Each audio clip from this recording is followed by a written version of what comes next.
제가 아는 어떤 분의 이야기를 해드리려고 합니다. 이분이 집을 짓게 된 과정인데요. 땅은 가지고 계시면서 어떤 집을 지을지 고민을 하시다가 어떤 식당을 가셨대요. 그 식당이 통나무로 지어진 식당이었던 거죠. 너무 마음에 드셨어요, 통나무 집이. 그래서 나는 통나무 집을 지어야 되겠구나 하고 통나무 집을, 그 식당 통나무 집을 지어주신 분 전화번호를 받아서 계약을 하게 된 거죠. 30평형짜리 통나무 집이고 다락방이 있었으면 좋겠다, 뭐 두루두루 이렇게 이야기를 해서 금액이 뭐 얼마 정도입니다, 어떻게 해드릴게요 해서 도장을 찍게 된 거죠. 견적서 할 게 없고 입금해야 될 금액들, 그러니까 공사 금액의 몇 프로를 언제쯤 하고 그냥 대략적인 것들만 가지고 공사를 시작을 하셨대요. 공사를 시작을 하셔가지고 처음에 또 뭐 바꾸고 뭐 변경이 있고 뭐 서로 이렇게 왔다 갔다 하시면서 이야기하다가 어느 정도 그럭저럭 집이 다 완성이 됐는데 마지막에 마루를 깔고 나니까 이 마루가 이렇게 물결을 치는 마루가 되어 있었던 거예요. 그래서 이거 어떻게 된 거냐, 그 시공한 그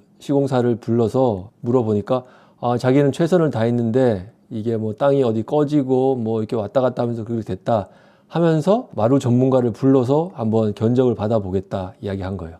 그 시점이 바로 잔금 10% 남기고 그렇게 된 건데요. 이 업자가, 시공업자가 그 일이 있은 다음부터 연락 두절이 된 겁니다. 연락이 안 되는 거예요. 알고 봤더니만은 마루를 다시 뜯어내고 아래쪽 콘크리트를 갈아내고 재시공하는 게 잔금 10%보다 더 많이 들었던 거예요, 비용이. 그래서 그 돈을, 잔금을 받지 않고 도망을 갔습니다. 집이 어떻게 돼 있을까요? 물론 그 집주인분이 자기 돈을 들여서 잔금을 주지 않는 대신에 마루를 새로 하고 했죠.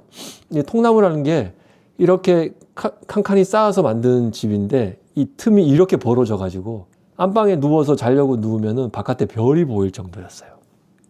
그런 집을 지었던 분이 계십니다. 그분이 바로 저희 아버지시거든요. 그래서 제가 어떻게 견적을 받지도 않고 그렇게 집을 지으셨냐 여쭤보니까 인상이 너무 좋더라. 그래서 믿고 했다. 그 종이가, 견적서가, 종이 쪼가리가 뭐가 중요하겠냐 생각을 했었다. 그렇게 말씀하시더라고요. 충실한 견적서가 왜 필요하냐면 시시비비를 가리기 위해서 당신이 잘못했네, 내가 잘못했네, 따질 때 쓰이는 도구로도 쓰이지만 그것보다 더 중요한 건 이 시공사가 이 견적서를, 충실한 견적서를 낼 수 있다는 것만으로도 집을 끝까지 책임질 수 있구나 없구나를 알게 되는 겁니다. 이게 무슨 얘기냐면 공사 시작하기 전부터 제일 마지막에 드는 마감 재료까지 얼만큼 들고 비용이 얼마고 거기에 뭐 사람 몇 명이 들어와서 어떻게 하면 되고 금액을 다 산출할 수 있었다는 거는 경험이 많다는 거거든요. 그 경험에서 이 정도 평수에 이 정도 면적이면은 얼마 정도의 금액이 나옵니다 하고 견적서에 넣을 수가 있는 거죠. 그래서 두꺼운 견적서만큼은 꼭 받아두시라 권해드리고 싶습니다. 예전에 저희가 견적서를 계약을 하기 전에 견적서를 드렸잖아요. 한 25장짜리 견적서거든요. 그 견적서를 받았을 때 기분이 어떠셨는지. 엄청 디테일했고 기억났던 게 그 금액에서 조금도 오차가 없었던 거. 네, 그게 되게 좋았던 것 같아요. 저희가 되게 꼼꼼하게 봤었잖아요, 사실. 근데 아주 작은 금액까지 다 꼼꼼하게 돼 있고 나중에 그 변화가 없었던 게 되게 좋았던 것 같아요.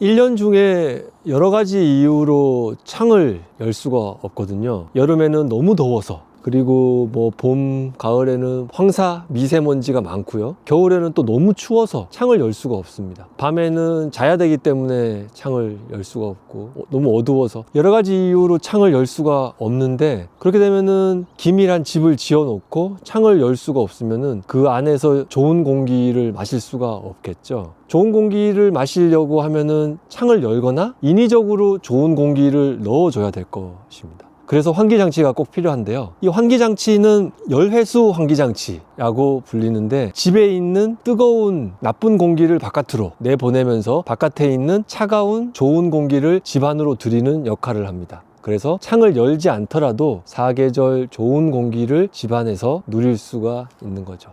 패시브 주택에서 중요한 것이 환기장치입니다. 기밀과 더불어서 환기장치가 중요한데요. 쾌적함을 유지하기 위해서는 집의 적절한 온도와 맑은 공기가 계속해서 투입이 돼야 되겠죠. 내가 집에서 자는 동안에 이산화탄소를 엄청 배출하고, 그리고 요리를 하면은 나쁜 공기가 또 발생하게 되고, 화장실 나쁜 공기가 나오고, 그런 것들을 계속해서 누군가가 바깥으로 내보내고 좋은 공기를 들여야 되는 겁니다. 그 역할을 하는 것이 바로 환기장치입니다. 환기장치가 꼭 필요한가요?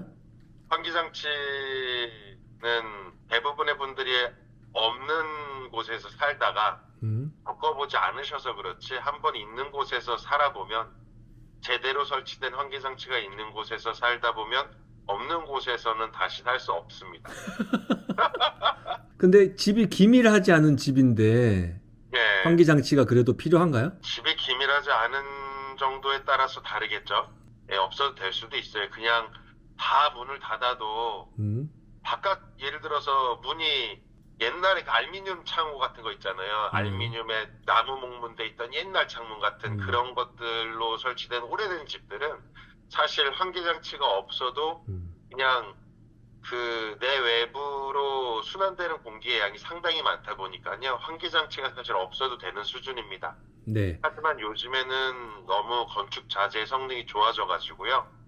그냥 슬라이딩 창호도 이제 기밀해진 거죠. 온도, 습도와 무관하게 답답함이 느껴지는 경우가 있거든요. 그러니까 그거는 그 이산화탄소 농도가 올라가면서 이 몸이 본능적으로 아는 거죠. 그래서 그냥 신축으로 집을 짓는다라고 가정하면은 요즘에는 너무 건축 자재들의 성능이 좋아져서 필수적이라고 보셔도 무관합니다. 그럼 환기장치를 선택할 때 어떤 거를 봐야 될까요? 꽤 오래전부터 우리나라에서 대부분 난방에 모든 것들이 초점이 맞춰져 있었던 것 같아요.